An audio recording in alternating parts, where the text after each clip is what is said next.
I thought I knew my wife, Emma, inside and out. After 26 years together, I believed we had one of those rare, unbreakable bonds that came from years of friendship and love. We met back in college, and for over 2 decades, she'd been my partner, the mother of our 2 kids, and, more than anything, my closest friend. But sometimes, life has a way of shattering even the strongest illusions. It was just a week ago when Emma and I attended a reunion for our college class. We'd both been looking forward to reconnecting with old friends and reminiscing about the good old days. It was supposed to be a fun night.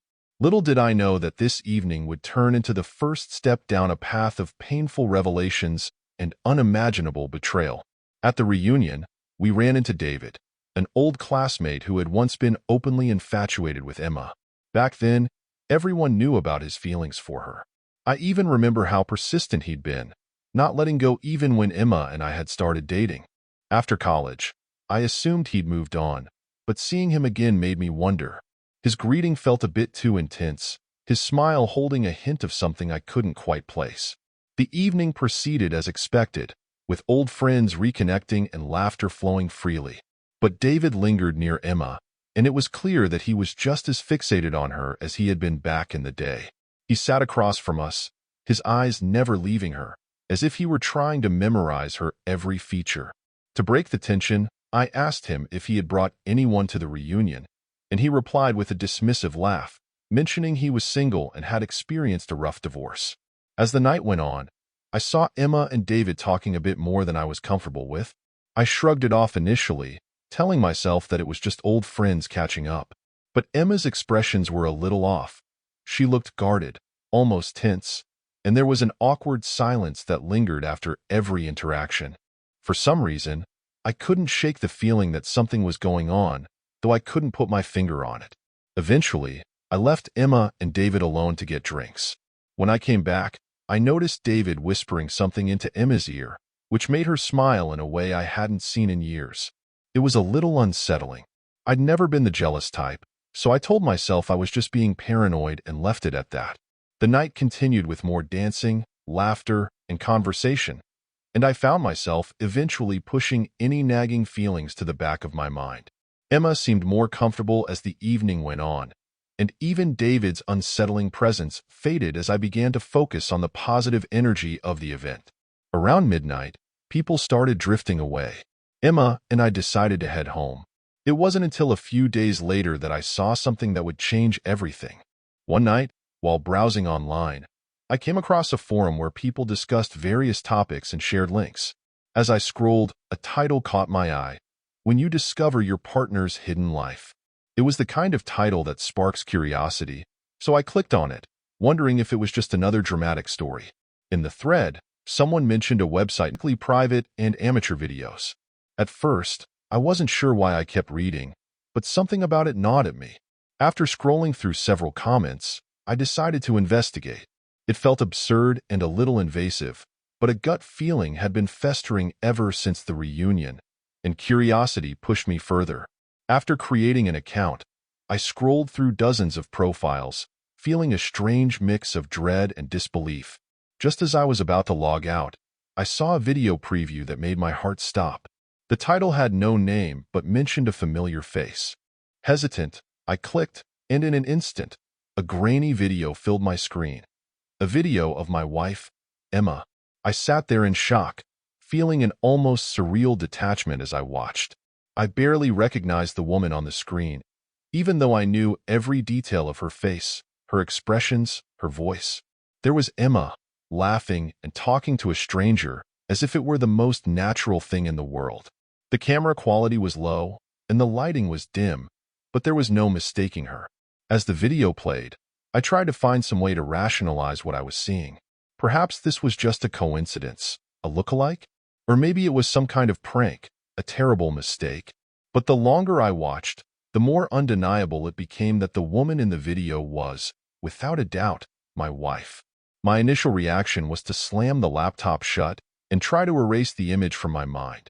But the shock quickly gave way to anger, then confusion, and ultimately, desperation for answers. I sat in silence, staring blankly at the laptop, trying to make sense of the situation. How could she be so unrecognizable in this side of her life, one she had clearly hidden from me for who knows how long? After what felt like hours, I reopened the laptop, reluctantly re-entering the website. A sense of dread built as I clicked through a few other videos linked to her profile. They were all dated within the last year, a year during which I believed we were as close as ever. But it was obvious that these recordings told a very different story. In each video, Emma was with different men, and the interactions were more than casual. She seemed entirely invested in these moments, almost a different person, unfamiliar and unsettling. It was as though she had created an entirely separate life, one that I had no part in, and each video was like a knife twisting deeper into my chest. In an impulsive move, I clicked to view her profile. My hands shook as I read through the bio she had written. She had listed herself under a pseudonym, but even her interests and descriptions of herself were so unlike the woman I thought I knew. She presented herself as outgoing, adventurous, and free-spirited, traits I recognized, but not to this extent. Blade for strangers. As I read through the comments under each video, I saw remarks from other users admiring her, complimenting her appearance, and encouraging her to continue posting. My blood boiled at the thought of complete strangers knowing this part of my wife when I, her husband of over 2 decades, had been in the dark. It was clear that this wasn't a one-time mistake or a single lapse in judgment. She had cultivated this hidden life, and by the looks of it, she enjoyed every bit of it. Still in disbelief, I decided to dig deeper, as painful as it was. A notification icon caught my attention. Apparently, I could subscribe to her updates. It felt wrong, invasive even, but at this point, I needed to understand how far this deception went. I signed up, each click feeling like a final nail in the coffin of my marriage. For the next several days, I found myself obsessively checking her profile. I felt consumed by the need to understand her motivations, her hidden desires, anything that would help me make sense of what I had uncovered. I wanted to confront her right away, to demand an explanation, but part of me was terrified of what I might hear.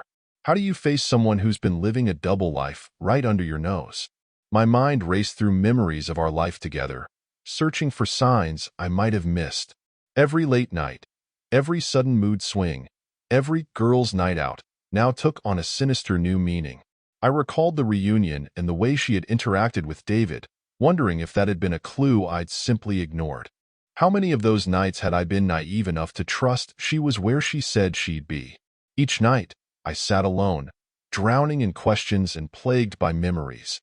Our wedding day, the birth of our children, the years we spent building a life together. They all felt tarnished, mere fragments of a reality I no longer recognized. I didn't know if I was mourning my wife or the illusion of her that I had loved all these years. What was I supposed to do with this knowledge? I couldn't bring myself to look at her the same way, and yet the thought of losing her, of shattering our family, was almost unbearable. My days became a blur of anger, sadness, and confusion. I was torn between confronting her and keeping this horrifying discovery to myself, fearing the consequences it would unleash upon our lives. But deep down, I knew that I couldn't keep this to myself forever. The betrayal ran too deep. The cracks in our relationship that I had once ignored now felt like gaping wounds that refused to heal. The days following my discovery were a nightmare. I couldn't focus, couldn't sleep, couldn't eat. I'd sit in my car after work, dreading the thought of walking into a home that now felt foreign. Emma, as if sensing nothing, went about her day as usual, laughing, cooking, and talking to our kids like everything was perfectly normal. Each word she spoke, each affectionate glance she sent my way, felt like salt on an open wound. I found myself scrutinizing every detail of her behavior, wondering how she could act so casually while hiding something so devastating. Every time she left the house, I caught myself wondering if she was going to film another video, meeting some stranger under the pretense of errands or lunch with friends. My heart raced each time her phone buzzed, and I couldn't resist the urge to try to glimpse the screen, hoping for some hint that might explain her actions.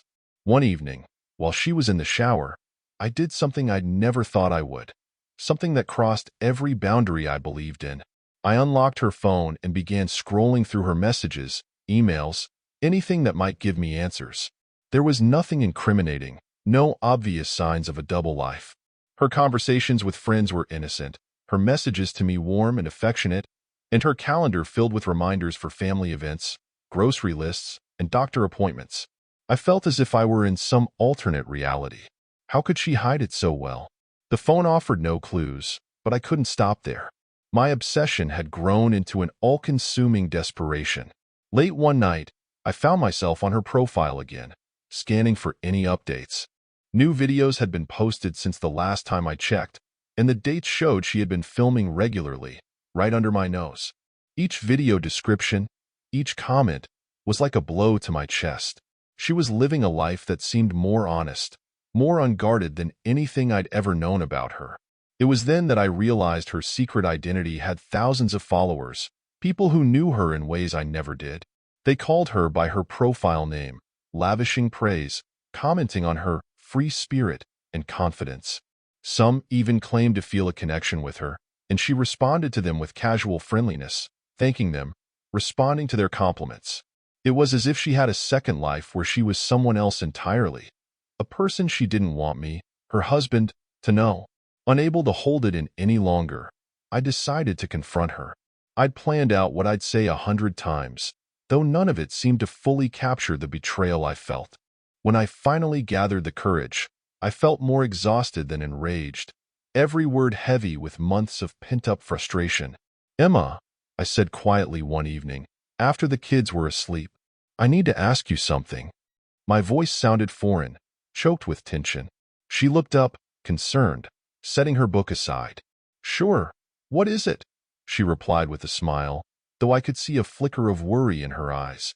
"I've noticed you've been spending more time on certain things that I don't know about," I began, trying to keep my tone steady. "Is there something you haven't told me? Something you're hiding?" Her face fell, and she looked genuinely puzzled. "What do you mean?" she asked, a hint of nervous laughter in her voice. "You know everything about me." "No," I replied, unable to contain the bitterness that had been boiling up inside. "I don't think I do." I looked her directly in the eyes, hoping for some kind of reaction, fear, guilt, anything that would hint at an explanation. But all I saw was confusion, mixed with a flicker of anger. "Where is this coming from?" she asked, her voice defensive. "You're scaring me.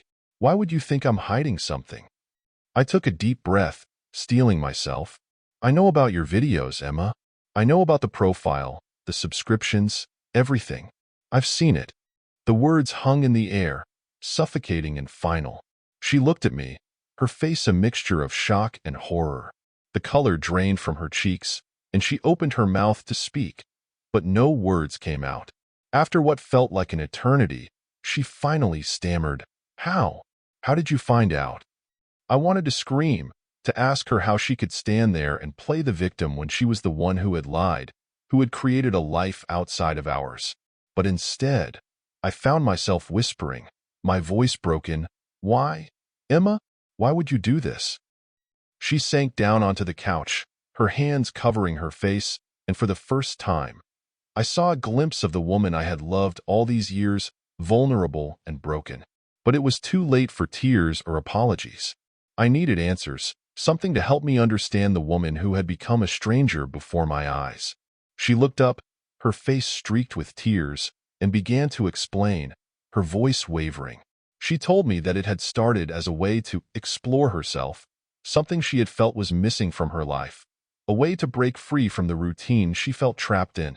But as the popularity grew, she felt addicted to the attention, the thrill of living a double life. It gave her something she thought she'd lost, something she didn't think she could talk to me about. The anger I'd felt for weeks finally bubbled over. "And you thought that you couldn't talk to me about this? We've been together for 26 years, Emma. How could you hide this?" Her sobs grew louder, and she reached for my hand, but I pulled away. I couldn't bear to feel her touch, not now. I stood up, unable to look at her, afraid that if I did, I'd be consumed by the rage that had been simmering for days. As she continued to cry, I walked to the window, staring out into the night. In that moment, I realized the depth of the chasm between us. She had chosen strangers over me, secrets over honesty, a life in shadows over the one we had built together. There was so much left to say, so much I wanted to scream, to demand. But I felt empty, drained of everything I had once believed in. The woman I thought I'd known was gone, replaced by someone who had created a life I could never understand. In the silence, I felt the weight of betrayal settling over me like a cold shroud. I didn't know what the next steps would be, or if I could even bear to stay under the same roof. For the first time in our marriage, I felt truly, completely alone.